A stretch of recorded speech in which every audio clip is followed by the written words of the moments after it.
CNN Radio. En Rosario, 89.5. Hoy se conoció en el boletín oficial, lo hablábamos en títulos, una resolución que le mete a los exportadores, ya no solo a los de carne, que era sobre lo que se estaba sospechando, sino también a los de granos y a los lácteos, mayores controles, tipo los ROE que había algunos años atrás y que eran todo un incordio, una traba, inclusive una buena fuente de corrupción. Bueno, parece que de alguna manera vuelven. Y vamos a consultar esto con Marcelo Elizondo, que es especialista justamente en negocios internacionales, es consultor de empresas muy importantes. Marcelo, ¿qué tal? Buen día. Marcelo Fernández, mucho gusto. Buen día, Marcelo, un gusto. Muchas gracias. No, al contrario. Bueno, nosotros estamos yendo exactamente al revés de hacia donde debiéramos ir, o estoy equivocado, Marcelo. La verdad que estamos yendo al revés. Uh-huh. Escuchaba el diálogo que tenían antes sobre los supuestos desequilibrios que el ministro Guzmán dice que el Estado tiene que corregir. Los desequilibrios los crea el Estado. Claro. Es un país en desequilibrio. Hay un desequilibrio entre el sector público y el sector privado, porque el público desborda el privado. Hay un desequilibrio entre el consumo y la inversión, porque el consumo está alentado y la inversión desalentada. Hay un desequilibrio entre lo doméstico y lo internacional, esto que se refiere a la pregunta, en contra de la internacionalización de la economía. Hay un desequilibrio entre el corto plazo y el largo plazo, alentando el corto plazo de manera insustentable. Entonces son las políticas públicas las que están creando el desequilibrio. Y en relación específicamente a esta nueva decisión, efectivamente consiste en que el Estado crea un mecanismo de control previo para exportaciones, exigiendo información a los exportadores, pero también exigiendo pedidos de autorización para realizar operaciones, lo cual todos sabemos que genera retrasos, disuasiones, desaliento, cambios constantes en los requisitos, porque es la experiencia que tenemos, porque así ha funcionado antes. Y yo creo que hay que entender que las políticas públicas tienen dos componentes. Uno es el objetivo, las regulaciones, las normas, lo que está publicado en un decreto, pero otro es el subjetivo, el lineamiento que genera un funcionario público o una autoridad, un camino crítico, una, si quieren llamarlo ideología, en base a la cual los operadores económicos actúan, porque tienen que ese es el sendero marcado, y ese aspecto subjetivo está generando mucho problema, generando mucho desaliento, mucha disuasión, retrasando decisiones, y es el camino de la pobreza. Uh-huh.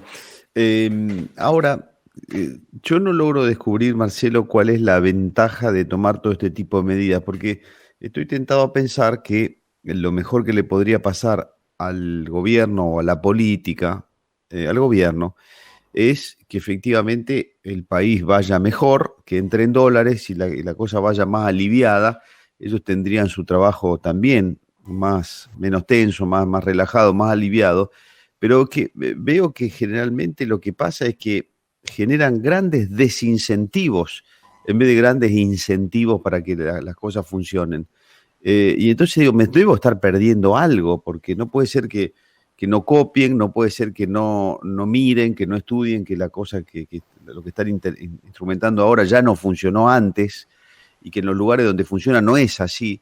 Me parece, son errores tan groseros que la verdad no logro descubrir cuál es el motivo por el cual se toman estas cosas. Es decir, en el tema de exportaciones, por ejemplo, todo mal, todo al revés, todo grandes desincentivos. Leía un artículo sobre una nota que le habían hecho, Marcelo, a usted, donde decía, bueno, al principio no venían las inversiones, después los que estaban, que eran del extranjero, capitales extranjeros, se iban. Ahora se quieren ir los argentinos afuera a producir o a invertir o a dejar su plata, ¿no? Estamos haciendo mal las cosas. ¿Cuál es el motivo por el que las hacemos tan mal? Habría que entrar en las motivaciones de las autoridades políticas. Efectivamente, hay cosas que son muy curiosas. Primero, que la Argentina persiste en un modelo de organización socioeconómica que ha generado muy malos resultados. Acá no se trata de cuestionar si las ideas son más simpáticas o no.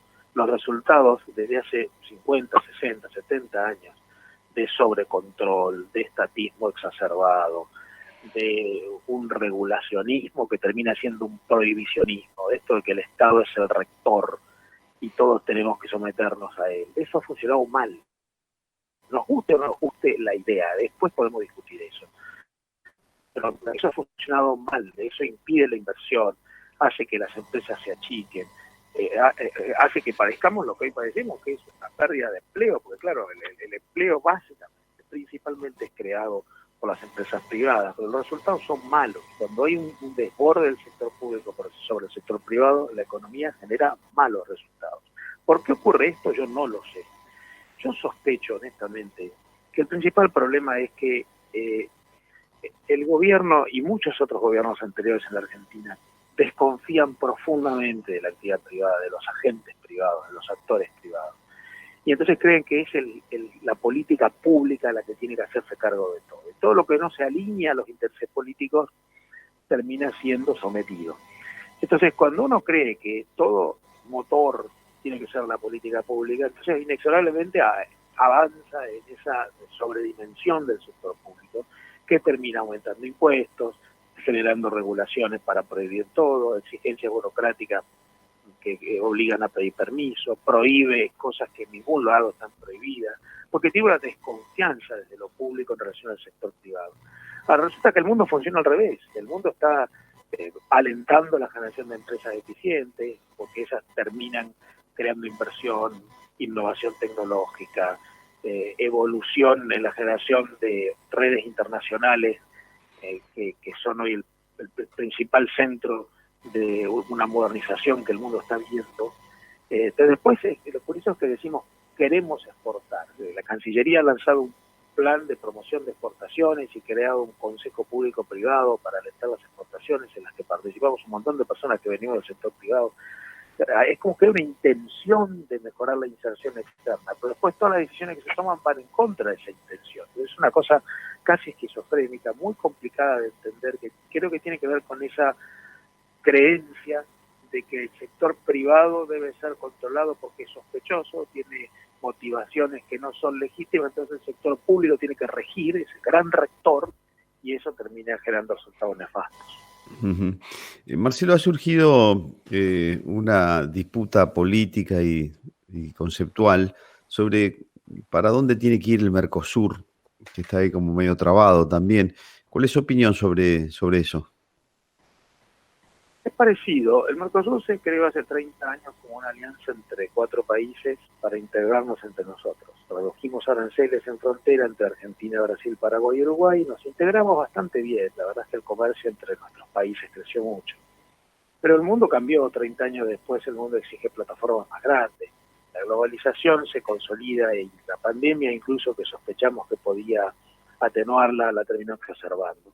La globalización hoy no es solamente una globalización de comercio internacional, lo es también de inversión internacional, de intercambio internacional de servicios, de creciente flujo de información, conocimiento y datos a través de las fronteras que terminan siendo el principal insumo de la economía. Y el Mercosur se ha quedado con ese modelo de integrarnos entre nosotros, pero no hay incentivos para vincularnos con el resto de la economía. El Mercosur tiene muy pocos puentes de integración con otros bloques. Se intentó hace un par de años con el acuerdo con la Unión Europea, que quedó trunco, y hay algunas negociaciones en marcha para intentar acuerdos de asociación recíproca con otros países, la India, Corea del Sur, Canadá, pero están ahí a mitad de camino. Entonces Brasil y Uruguay se están dando cuenta que es un Mercosur cerrado, de integración entre nosotros, pero sin vinculación con el resto del mundo, termina generando problemas para sus empresas, que pierden competitividad para participar en cadenas internacionales de valor, y están reclamando un Mercosur más integrado a otros bloques y al resto de la economía internacional, y no tan cerrado como eso. Bueno, la Argentina no adhiere a ese postulado, un poco por lo mismo que hablábamos antes, esta desconfianza sobre una economía en funcionamiento motorizada por las empresas y la actividad privada, y entonces ahí está la discusión. Brasil, Uruguay y Paraguay adhiere, queriendo un Mercosur abierto, flexibilizado, integrado con el resto. La Argentina va sosteniendo el modelo tradicional de un bloque entre nosotros, pero cerrado, y veremos cómo evoluciona. El lunes 26 de abril hay una reunión de cancilleres donde se seguirá discutiendo. Me parece que lo que está en juego en el Mercosur son los resultados. Los resultados indican, más allá de la ideología, los resultados indican que el Mercosur es un bloque con muy poco comercio internacional. De los 20 acuerdos vigentes que hay en el mundo parecidos, la Unión Europea, el NAFTA, el ASEAN en Asia, y el EFTA y otros tantos, de esos 20 el Mercosur es el que menos comercio internacional ha generado en relación a su Producto Bruto. Es un bloque que no incentiva el comercio, al contrario, que lo restringe. Uruguay y Brasil quieren cambiar eso, la Argentina sostiene el modelo tradicional y eso es lo que se está discutiendo.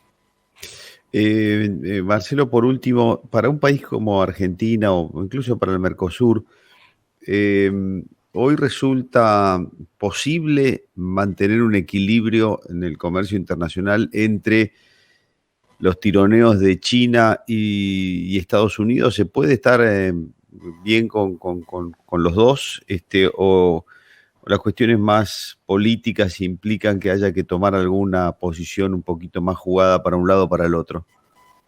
El mundo está viviendo un cambio sustancial de distintas manifestaciones de ese cambio. Uno de ellos, por ejemplo, es la tremenda evolución tecnológica que está modificando los patrones de producción y comercialización, lo que se llama la economía del conocimiento. Segundo cambio es que el mundo está exigiendo más estándares de calidad. Ya no se integra solamente bajando aranceles en pactos recíprocos, sino que hay creciente exigencia de requisitos técnicos, normas sanitarias, normas ambientales, normas de seguridad. Se exige más calidad para competir internacionalmente. Un tercer cambio es que ahora lo que importa en el mundo no son los productos, sino las empresas. Se necesita ser una empresa calificada con atributos.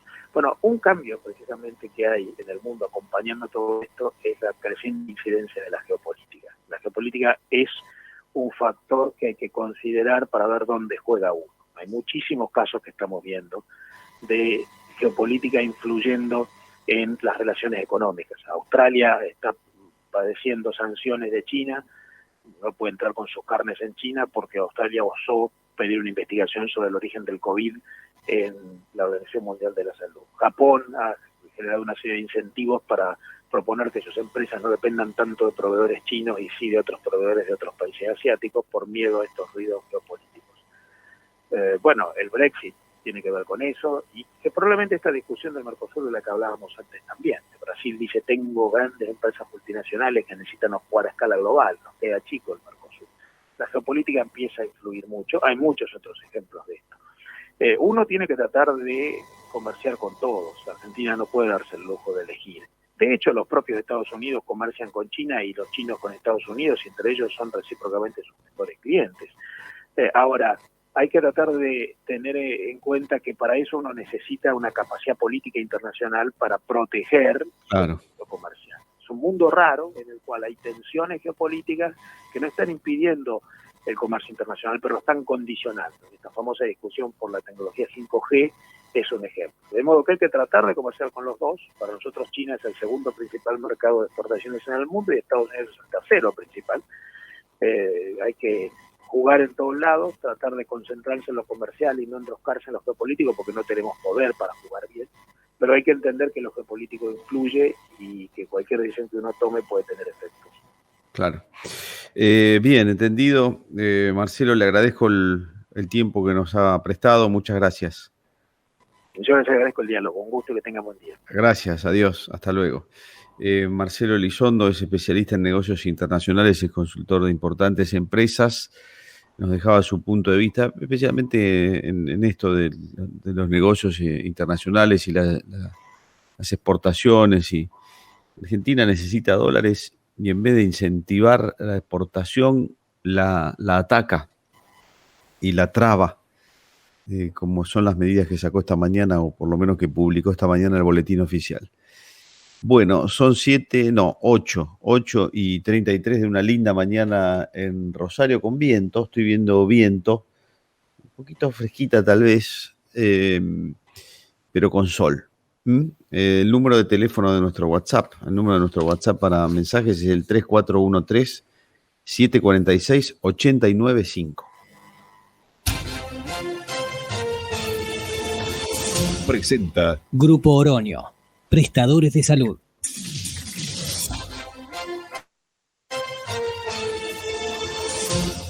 CNN Radio. CNN Radio. Servicios informativos.